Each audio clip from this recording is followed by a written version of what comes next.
Nosotros somos el producto que el Señor tiene que ir transformando. Y nosotros vemos a nivel de todo el Antiguo Testamento, desde el Edén, vemos cómo el hombre se fue degradando. Y cuando Dios llamó a un pueblo para sí, para él, que es el suyo, también siguió en la misma condición. Nosotros vemos a través de toda la historia que estamos incluso estudiando con el pastor Nelson, cosas bien puntuales y que todo tiene que ver con el corazón de uno, lo que hay en nuestro corazón. Como hablaba la hermana, el vaciarnos de esas cosas. Y eso es lo que hizo el Señor hoy día. Hay cosas que uno tiene, que el Señor trajo a la luz hace muchos años atrás, pero eso el día de hoy, que hace, como decía el pastor Fernando, un cambio de temporada en uno. O trae luz para que nosotros soltemos aquello que no nos corresponde tener en esa vasija. Dejarlo en el altar del holocausto, donde se sacrifica todo lo que no es del Señor, para entrar en un nuevo tiempo. Así que voy a traer en esta mañana a colación algo que el pueblo de Israel, en Jueces, lo que el Señor en muchas ocasiones repitió, dice en el versículo 6, en aquellos días no había rey en Israel y cada uno hacía lo que bien le parecía. En otras versiones dice que cada uno hacía a sus ojos lo que bien le parecía. Y es así que se movió en estos tiempos el pueblo de Israel, haciendo lo que bien le parecía. Y vamos a conocer la historia de un hombre y una mujer.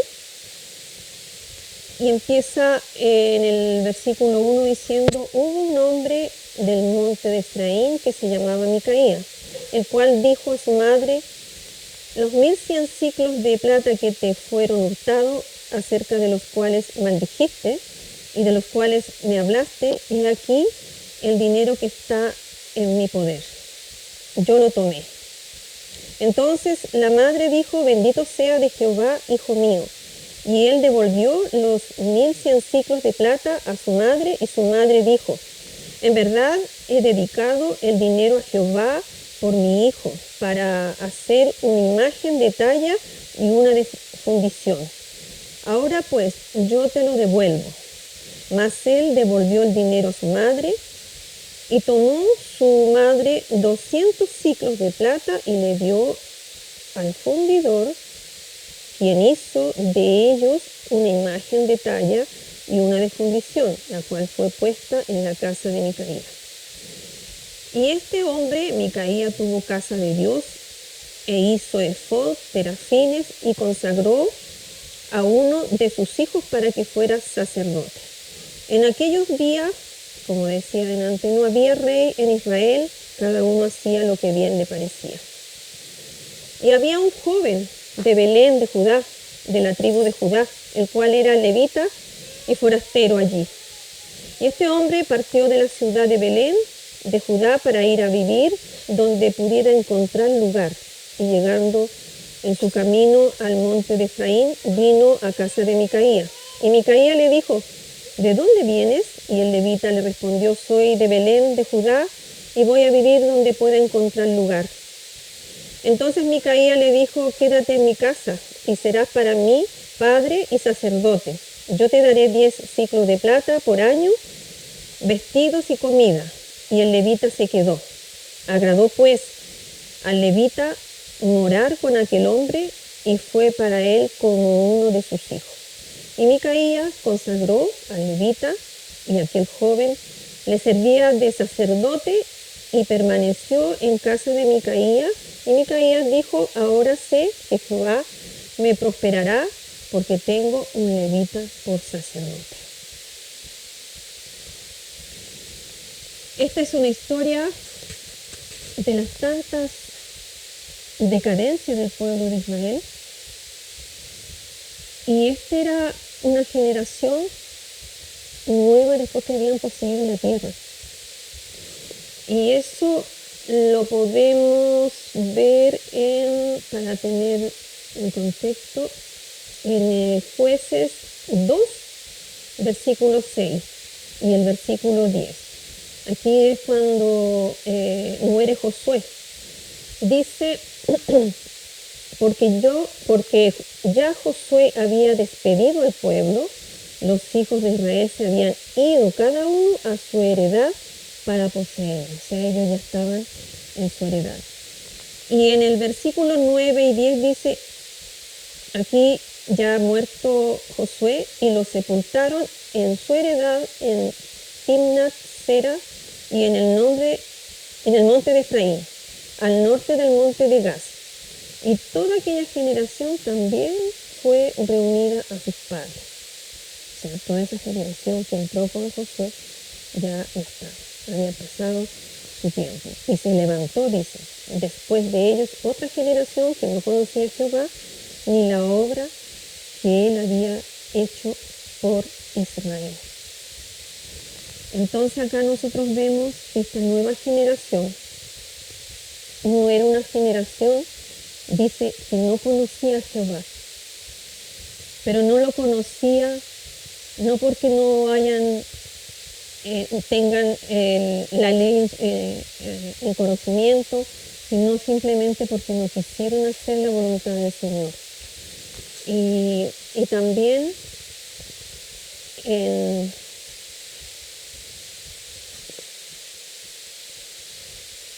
Josué 24, 26, lo voy a leer más, 26 y 28 dice, y escribió Josué estas palabras en el libro de la ley de Dios, y tomando una gran piedra, la levantó allí debajo de la encina que estaba junto al santuario de Jehová. Y dijo Josué a todo el pueblo, y aquí esta piedra nos servirá de testigo, porque ella ha oído todas las palabras de Jehová que nos ha hablado. Será pues testigo contra vosotros para que no mintáis contra vuestro Dios. Y envió Josué al pueblo cada uno a su posesión. O sea, en un símbolo de esta piedra, Josué quería que el pueblo reconociera siempre y que esa piedra de testigo para que ellos no mientan contra Dios. Vemos nosotros en esos versículos leídos que el pueblo de Israel siempre se le traía a su consciente la ley que ellos tenían que respetar. Amarás a tu Dios y no levantarás ídolos delante de él, ni de lo que está en el cielo, ni en la tierra, ni debajo de la tierra. Y vemos en este libro de Jueces que el pueblo de Israel en ese tiempo hacía lo que querían. No había un rey, no había autoridad porque ellos habían dejado la autoridad del Señor. Esto nos lleva a nosotros a meditar en nuestro corazón, porque esta palabra no ha pasado de moda. La palabra del Señor no pasa de moda. La palabra del Señor siempre nos advierte. Y lo que hoy día el Señor hizo fue algo muy profundo en nuestro corazón, para que no nos olvidemos que nuestro Señor, nuestro gobernador de nuestras vidas es Él. Y es lo mismo que aquí Josué, antes de morir, dejó eso para que ellos nunca se olvidaran de quién era su Dios. Porque si bien es cierto el pueblo de Israel, el Señor le dijo que reyera todas las naciones de Canaán, que era la tierra prometida donde ellos estaban. Pero esta generación no conocía esa tierra prometida, no entendía que esa era la tierra prometida. Nunca entendió en su corazón. Si las anteriores no la entendieron, mucho menos esta. Y estos hicieron cosas aberrantes. Como estudiábamos el día viernes y mi hermana Natalia se asombraba por tanta maldad que había, tanta cosa que se hizo. Pero es el corazón. Y como les digo yo, esta palabra nunca pasó de moda. Porque si Dios la dejó estampada en su palabra, es porque también el corazón nuestro es igual. Porque como dice su palabra, todos pecamos y estamos destituidos de la gloria de Dios. Tenemos que nosotros reconocer que somos pecadores, que le hemos faltado y quizás seguimos faltando muchas cosas al Señor. Pero Señor, lo que quiere hacer en este tiempo es traer sabiduría y entendimiento al pueblo. Yo esta semana meditaba justamente eso porque en mi buscar encontré la palabra en Colosenses 1:9 dice, por lo cual también nosotros desde el día que lo oímos, no cesamos de orar por vosotros y de pedir que seáis llenos del perfecto, pleno, perfecto, dice, lleno del perfecto, pero yo le puse entre comillas lo que decía otra versión, dice perfecto, pleno, profundo y claro conocimiento de su voluntad, en toda sabiduría e inteligencia espiritual. Aquí, si bien es cierto, esto se le estaba escribiendo desde la cárcel Pablo a Colosas, al lugar donde se estaban mezclando muchas cosas.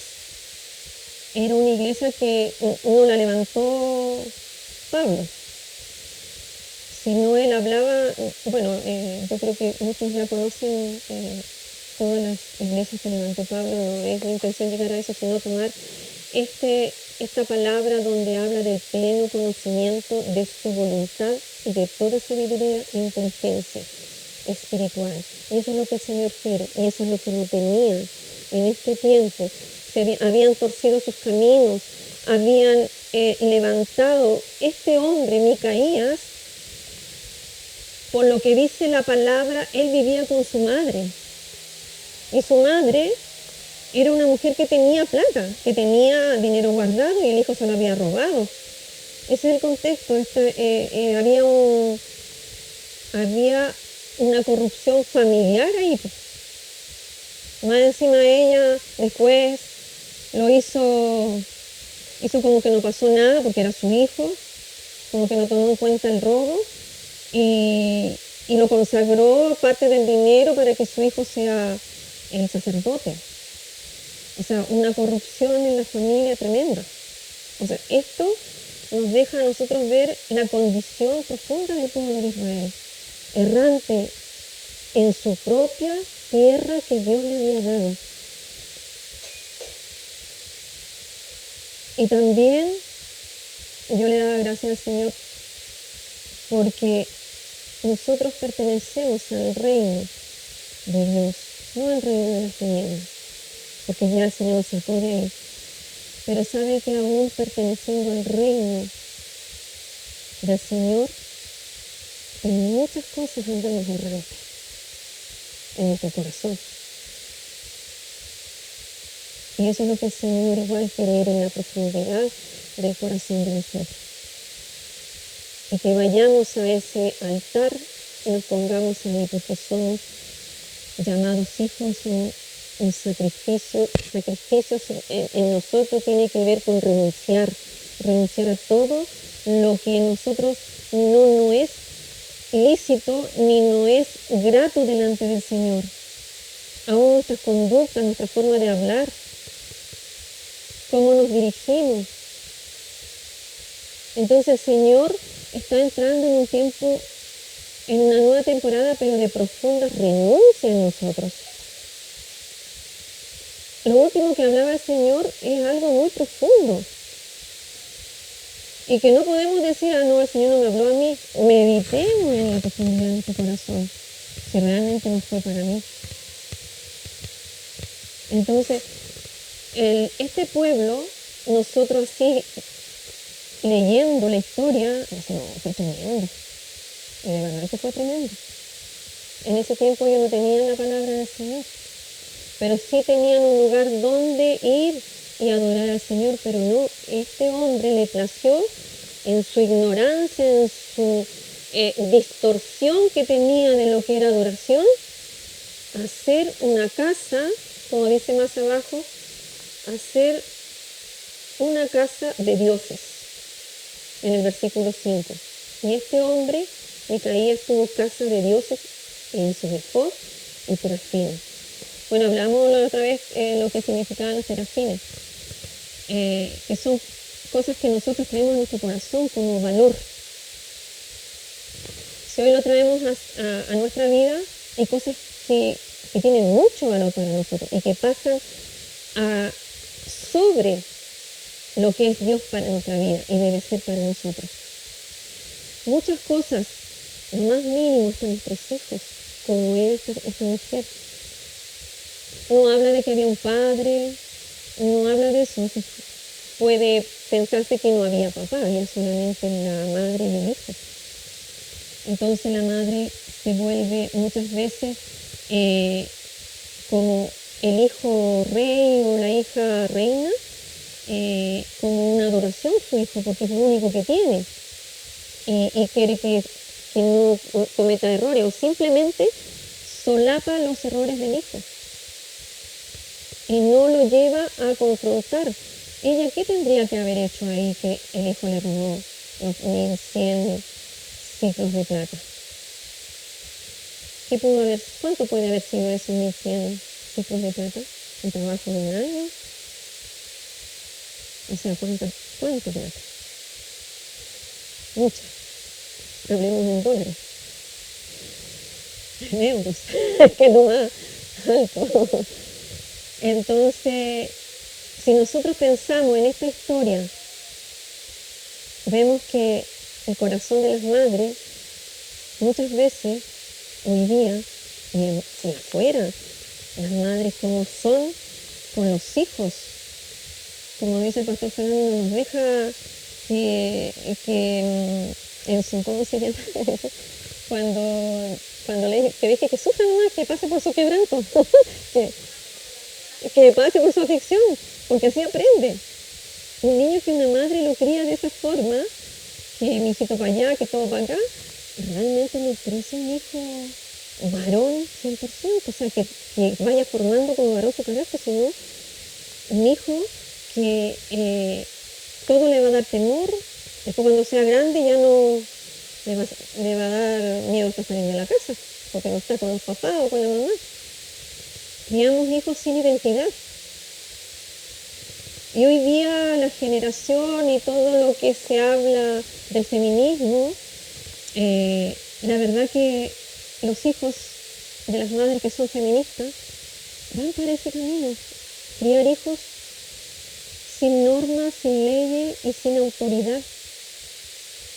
Y hijos que todo se trauman por todo o no superan el no, se frustran. Y así, esa es la generación que se está creciendo hoy día, porque es una generación fácil de que el enemigo la atrape sus mentes, toda su actitud, su formación, los deforma fácilmente. ¿Y quiénes estamos haciendo eso? ¿Quiénes están haciendo eso? Las madres y los padres. Por eso también venía a mi conciencia, o sea, meditar lo que se está enseñando hoy día de la familia, del matrimonio. Lo que me venía a mi mente era una palabra que se dice avivamiento.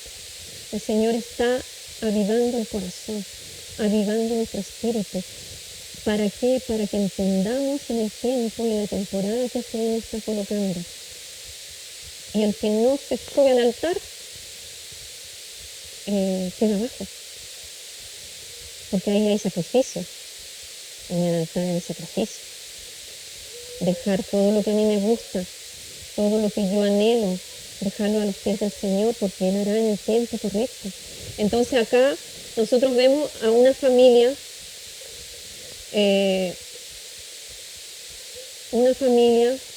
idólatra, una idolatría en el hogar.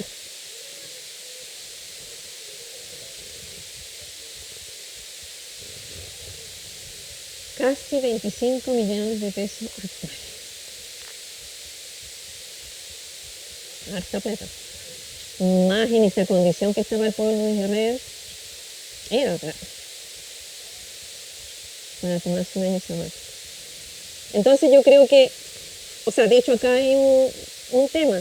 que ellos estaban confiados en la plata que tenían. Ese es un tema. Y otro, que ellos con esa plata, con lo que le había dado la madre, él perfectamente podía hacer una casa de Dios. Una casa de Dios, diría yo. ¿Y sabe lo que hurtó? La identificación del esposo, que era para el sacerdote. Más encima él se hizo sacerdote sin unción de nadie, o sea, estaba aparte de quebrantar la ley, estaba, una palabra errante, sí, errante, y ya, si me sale luego, era israelita, pues tampoco, exacto, los levitas eran sacerdotes, y ni siquiera, o sea, esa palabra, estaba suplantando el rol que no le correspondía a él, porque como dice el pastor, era efraimita, pues, ni siquiera era de la tribu de Leví, lo que estaban para ser consagrados para toda la obra sacerdotal y todo lo que el Señor mandó hacer cuando se edificó el tabernáculo. Entonces, aquí vemos una tremenda mentalidad errada. ¿Por qué? Porque habían mezclado el poco conocimiento, porque esta generación no conocía al Señor, poco conocimiento que tenían con los dioses ajenos, porque los pueblos cercanos tenían sus dioses y lo elaboraban de distintos tipos de materiales, y él hizo lo mismo, pero él le puso efod y también vemos también que, miren, cómo las cosas, cómo cuando en una familia o en una nación se hace algo, queda en la mente de la persona o de la familia, o en la familia, en las generaciones, porque él hizo un efod. ¿Y quién hizo un efod en este mismo libro de Jueces? Fue Gedeón. Gedeón, a ver, parece que lo tenía por acá, justamente acá lo tenía marcado. Dice en Jueces 8, 27, y Gedeón hizo de ellos un efod.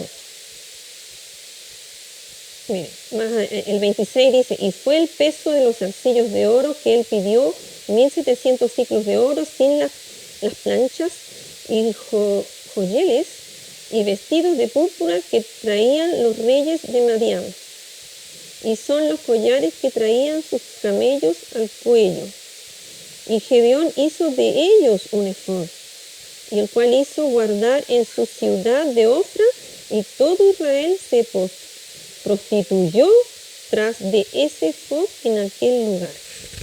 Entonces, ¿de dónde viene eso que este varón se haya hecho un efod?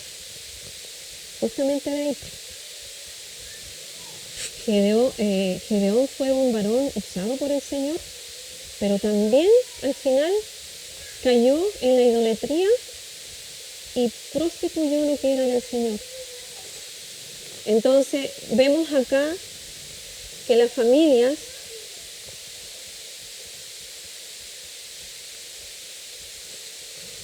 si hay algo que el enemigo ha hecho desde el Génesis es destruir a la familia, dividir a la familia. Y el pueblo de Israel en este tiempo andaba errante, porque si nosotros leemos el versículo, el mismo 17, el versículo 7, y dice que había un joven de Belén de Judá. No dice que era un levita, era un joven de Belén de Judá, de la tribu de Judá, el cual era levita y forastero allí. Este hombre partió de la ciudad de Belén de Judá para ir a vivir donde pudiera encontrar lugar. O sea, aquí vemos otro varón errante. Si bien es cierto, cuando se repartió la tierra, el Señor le dio a ellos, a ver, parece que lo tengo por acá.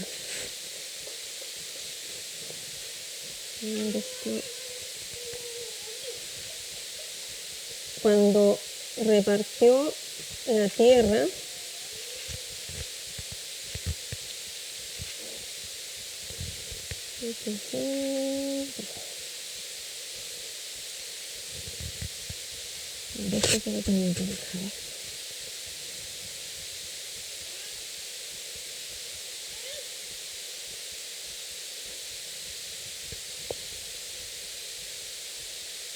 dice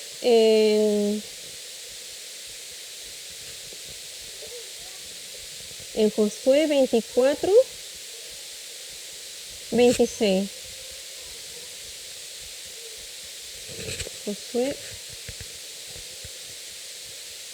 24, 26.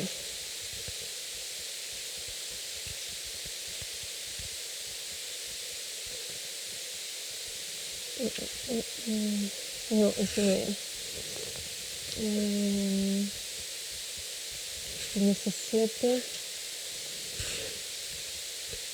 El 2, Jueces 2. Cuando se repartió la heredad. Ese Jueces 2.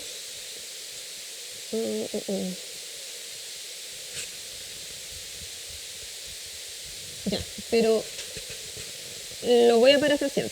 Lo iba a leer, pero no lo dejé marcado. Los levitas, ellos eran de Jehová para que ellos vivieran en toda la tierra y en donde ellos iban a recibir de las otras tribus su parte como el sacerdote y los levitas para que ellos puedan no faltarle nada. Y también ellos, había una tierra que se decía que era, la palabra era, sí, la ciudad, había ciudades levíticas y había una palabra que se usó en varias partes que correspondía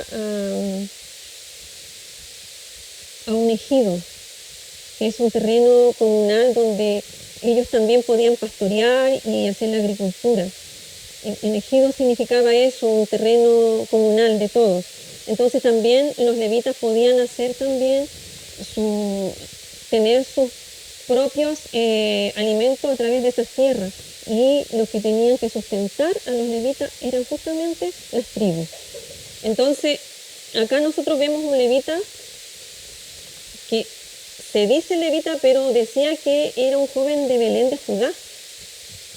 Entonces él andaba errante y Micaías le dijo, mire, ¿de dónde vienes? Y el levita le dijo, soy de Belén de Judá y voy a vivir donde pueda encontrar lugar.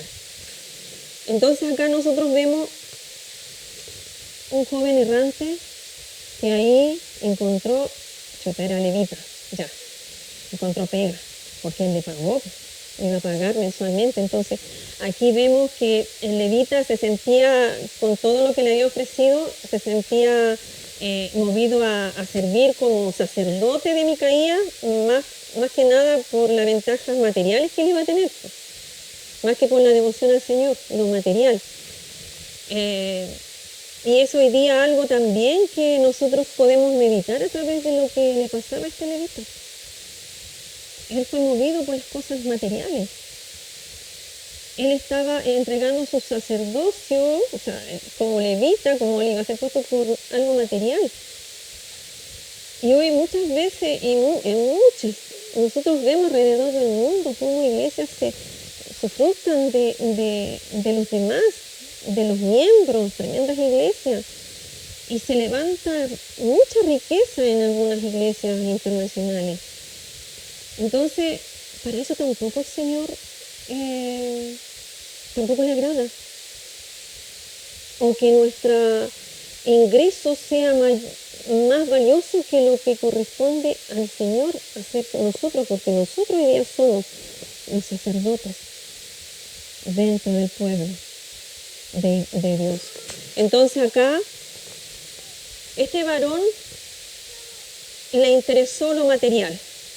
Hizo lo que a él bien le parecía, como dice la palabra de Jueces. sus ojos lo puso en el dinero, en el recurso que iba a tener, porque a todo esto, como él andaba errante, andaba buscando dónde estar, pucha, le cayó de perilla llegar a este lugar, más encima le iban a dar la ropa, la vestimenta, todo, y más encima un sueldo. O sea, qué mejor lugar que quedarse ahí y ser sacerdote de un hombre efraimita que no tenía no estaba ungido, ni era de la tribu, ni tenía, ni siquiera debería haber levantado una casa de dioses, como dice su palabra, en su casa. ¿Y su madre dónde estaba? Consentiendo todo lo que él hacía. Porque la madre, si bien es cierto, igual era una mujer errante en ese sentido, en todo lo que dejaba que haga su hijo. No dice su nombre ni nada, pero ella permitió toda esta idolatría en su casa. Y es más, esta idolatría que él levantó se vio también llevada a otra nación, a otra tribu, más bien dicho, a otra tribu. Porque si nosotros vamos, para cortar esto un poco, el 18, pastor, en el versículo, aquí aparece otros personajes de la tribu de Dan. Dice, en aquellos días, nuevamente el 18 dice, no había rey en Israel, y en aquellos días la tribu de Dan buscaba posesión para sí donde habitar, porque hasta entonces no había tenido posesión entre las tribus de Israel. Y los hijos de Dan enviaron de su tribu 5 hombres, de entre ellos hombres valientes, de Sora y Estaol, para que reconociesen y explorasen bien la tierra. Y le dijeron, id y reconocer la tierra. Estos vinieron al monte de Efraín hasta la casa de Micaías. Cuando estaba cerca de la casa de Micaías, reconocieron la voz del joven levita y llegando allá le dijeron, ¿quién te ha traído acá? ¿Y qué haces aquí? ¿Y qué tienes tú por aquí? Él le respondió, de esta manera ha hecho conmigo Micaías y me ha tomado para su sacerdote. Entonces, estos hombres, como andaban conquistando territorio,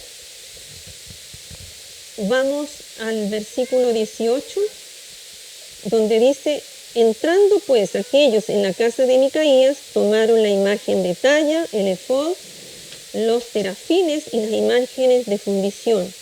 Y el sacerdote le dijo, ¿qué hacéis vosotros? Y ellos le respondieron, calla, pon la mano sobre tu boca y vente con nosotros para que seas nuestro padre y sacerdote. ¿Es mejor que sea tu sacerdote en una casa de un solo hombre que de una tribu y familia de Israel? Y se alegró el corazón del sacerdote, el cual tomó el efod y los terafines y las imágenes y se fue en medio del pueblo. O sea, donde calentaba el sol, para allá se iba. Encontró otra pega mejor porque ya no solamente era para un hombre ni una casa, sino era para el pueblo de la familia de Israel. Entonces, y ellos se volvieron, partieron y pusieron los niños, el ganado y el bagaje por delante. Y cuando ya se había alejado de la casa de Micaías, los hombres que habitaban en las casas cercanas a la de Micaías se juntaron y siguieron a los hijos de Dan. Y dando voces a los de Dan, estos volvieron su rostro y dijeron a Micaías, ¿qué tienes que has juntado gente? Él respondió, tomasteis mis dioses que yo hice y el sacerdote y os vais. ¿Qué más queda? ¿Por qué pues me decís, ¿qué tienes? Y los hijos de Dan le dijeron, no des voces tras nosotros, no sea que los de ánimo colérico os acometan y pierdan también tu vida y la vida de los tuyos. Tremenda amenaza. O sea, con esa amenaza, me acordaba de los coléricos que hablaba el pastor Fernando en la reunión, que esto eran de ánimos coléricos. Entonces, ¿qué podía hacer ante eso? hombres furiosos que no les importaba matar a Micaías y los suyos, se los detenía. Entonces, en esta escena vemos nosotros cómo esta nación de Israel se prostituyó al máximo en su corazón, haciendo cosas aberrantes delante del Señor.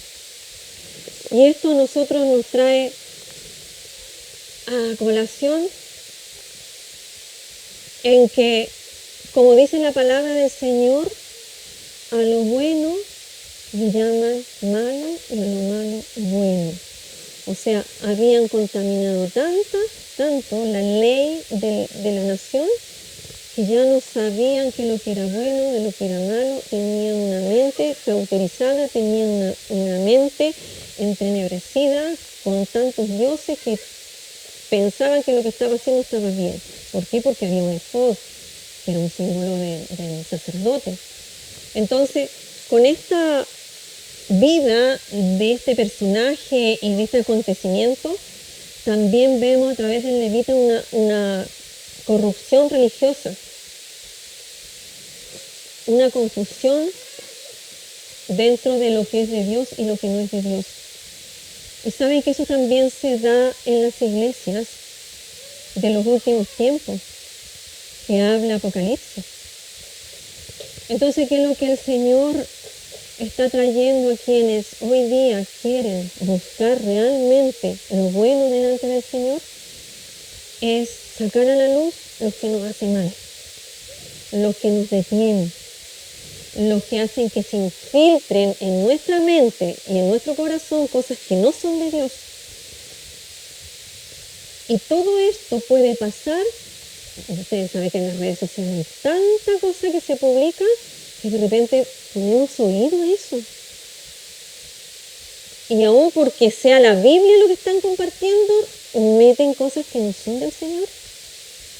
Entonces, por eso yo empezaba con el versículo de Colosenses, porque es lo que el Señor quiere hoy día del pueblo. Lo que el Señor quiere que nosotros seamos llenos del perfecto, pleno, profundo y claro conocimiento de su voluntad, sabiduría e inteligencia. La sabiduría se refiere al conocimiento de la verdad de Dios. La sabiduría lo vemos en Proverbios, en Eclesiastés. En Proverbios 9:10 dice, el temor de Jehová es el principio de la sabiduría. O sea, ¿cuál es el principio de la sabiduría de Dios? Es tener temor a hacer lo malo delante del Señor, a tomar decisiones malas sin tener temor del Señor. Eso es lo que esta historia a nosotros nos debe traer a colación. Y dice también inteligencia espiritual. Eso es lo que el Señor estaba hablando recién, discernimiento. Para aplicar la verdad que nosotros estamos aprendiendo correctamente a las circunstancias que nosotros podamos vivir en la vida. Eso es lo que el Señor nos estaba hablando. Porque si bien es cierto, aquí había una madre. Esa madre nunca habló. Dejó que el hijo hiciera lo que bien le parecía, como dice el texto de este libro de Jueces. Así que, hermanos, yo quiero llevarlo a esta reflexión porque fue una reflexión para mí y el Señor me habló de cosas que realmente la palabra hizo para mí un clic y que tiene que ver con la sabiduría, con la inteligencia, pero no esa inteligencia que nosotros tenemos humanamente, sino una inteligencia para que podamos discernir el tiempo y aplicar lo que hemos aprendido. Lo que estamos aprendiendo en las reuniones de matrimonio, lo que se está haciendo, no es algo para que usted lo tenga como conocimiento, ni yo lo tenga como conocimiento, sino para que lo aplique en mi vida. Hoy día los matrimonios recién constituidos, los matrimonios nuevos que llevan poquitos años, qué hermoso que puedan recibir esta palabra, porque pucha que uno erró. Yo he meditado estos 2 capítulos de este tiempo y pucha que me trajo a conciencia, chuta Señor, cómo erramos los que no conocíamos realmente la palabra del Señor. Y eso tiene que ver también en donde tú estés. En donde yo estuve, de oídas le había conocido. Y no es porque nosotros seamos la iglesia estrella, sino porque el corazón del siervo, el corazón del sacerdote, el corazón del maestro es el que tiene que estar alineado y está alineado con la palabra del Señor. Entonces, esta es la reflexión, que nosotros tengamos sabiduría e inteligencia espiritual para movernos en este tiempo. Todo lo que el Señor habló en esta mañana y lo que hizo en el corazón de cada uno de nosotros es porque el Señor quiere meterse profundamente en nuestras vidas. Porque ya no hay tiempo, hermanos. Ya no hay tiempo.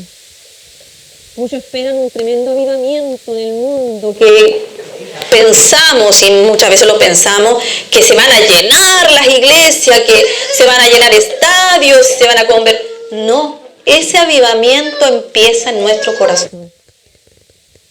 Sacando todo aquello que es estorbo para predicar el verdadero evangelio.